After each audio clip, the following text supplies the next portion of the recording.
Hey everyone, this is Anthony from JFT TV. Just got back from picking up my truck and I wanted to put this quick video out there.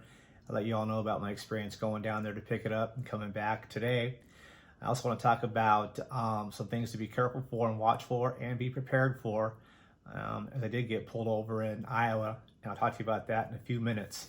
But I want to talk about the process of going down there and coming back and help out people that might be just getting into this, thinking about it, and to have some expectations of what's happening based upon what happened with me. So a few days ago, I had found a box truck, actually last week, that I wanted to purchase down in Georgia. I live in Minnesota, and I went ahead and put together an offer for the vehicle down there, the truck. And after a couple of days of bartering back and forth, I got a deal that I was really excited about. So I pulled the trigger and booked a flight down for the other night. I left Minneapolis, St. Paul at 1 o'clock in the morning, took the red-eye flight down to Orlando.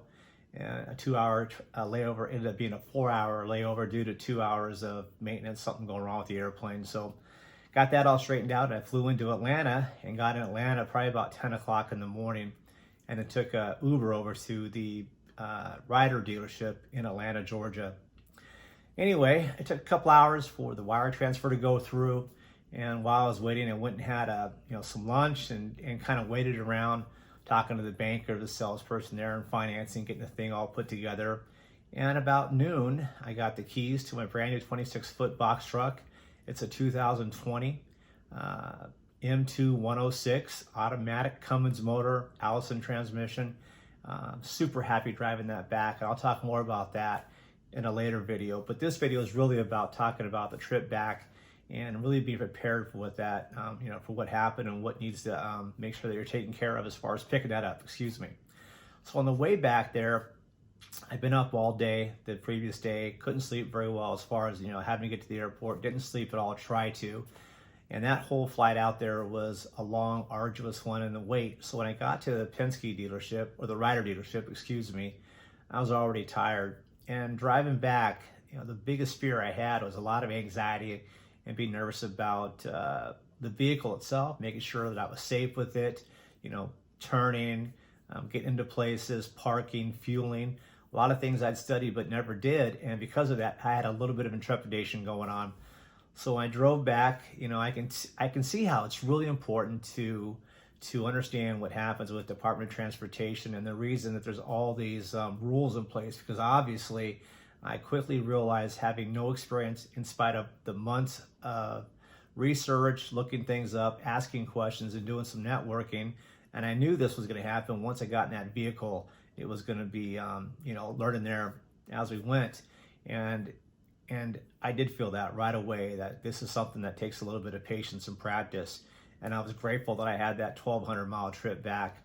As I began going, I was super nervous. The speed limit was 70 miles an hour in most places.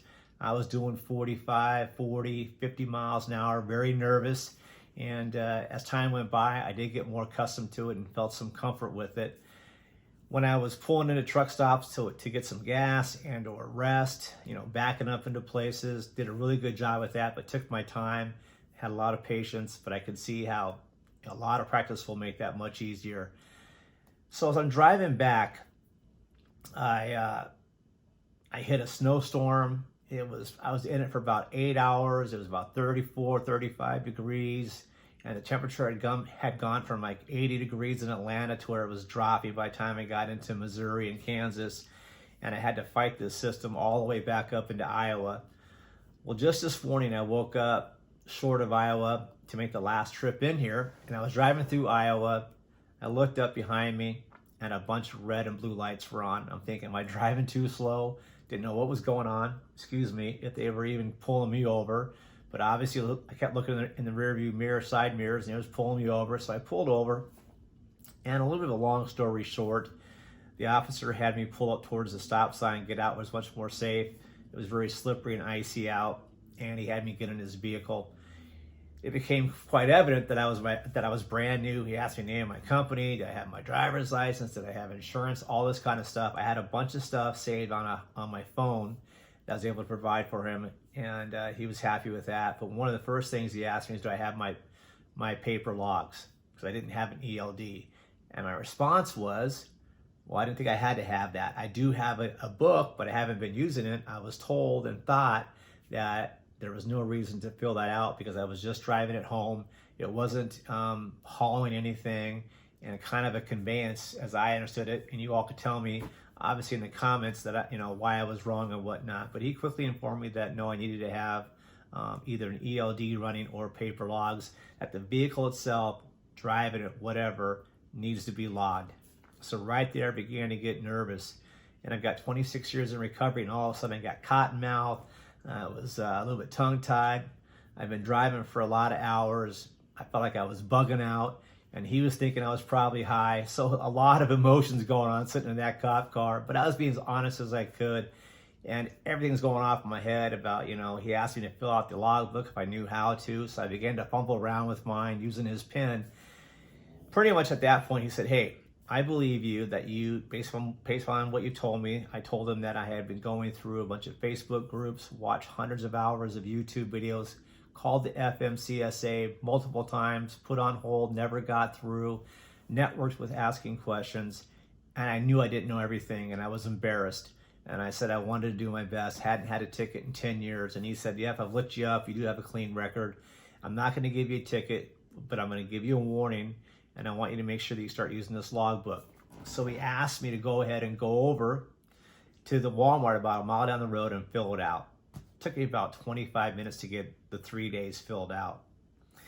Anyway, so with that, I got back on the road. And honestly, after that experience, the confidence really did begin to grow with, hey, make sure you just learn everything you can and just do things right and settle down. Another thing that happened on the ride back was I was told in the same kind of research I was doing, 50-50, whether I had to pull into a way station or not. I decided that I would no matter what, if at least for the practice of following the signs and what had to happen and whatnot. So I was pulling into these way stations that were open and green.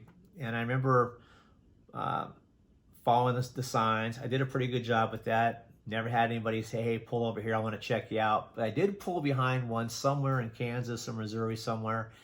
And I remember doing something, taking a little bit of a nap. And when I got up, I saw the DOT inspector out there, that he was checking some trucks out. Well, I got out to use the bathroom, and he happened to be walking by me as I was going back to the truck. And I asked him if I could ask a question. He said, yeah. And I said, hey, do I need to go back through the way station again to get out of here? And he looked at me and said, just follow the directions. Inside, I was a little bit pissed off, but I bit my tongue and I said, okay, thank you. What I thought next was, how many yahoos like me is he dealing with the last year or 2 years? And I bet it's got to be tough with people like me really not knowing what we're doing. And that puts the roads at jeopardy and makes things unsafe. I know that I really was cautious and everything, but this 1,200-mile trip, I knew I was going to do this. It showed me how much I really don't know, and I need to learn as quickly as I can and as thoroughly as I can. So having said that, the trip was great, a lot of fun. Just got the truck back. It's sitting outside here. I got a little bit of some running around to do over the next week or so to get it ready to go and do some money-making trips. So I'm looking forward to that process. But I want to get this video out there and say thank you to everybody and let you know that I will do my best to get some videos out as soon as I can. I hope that you all watch this, like, subscribe, all those kinds of things, and give me your feedback. I do appreciate it. I do read everything.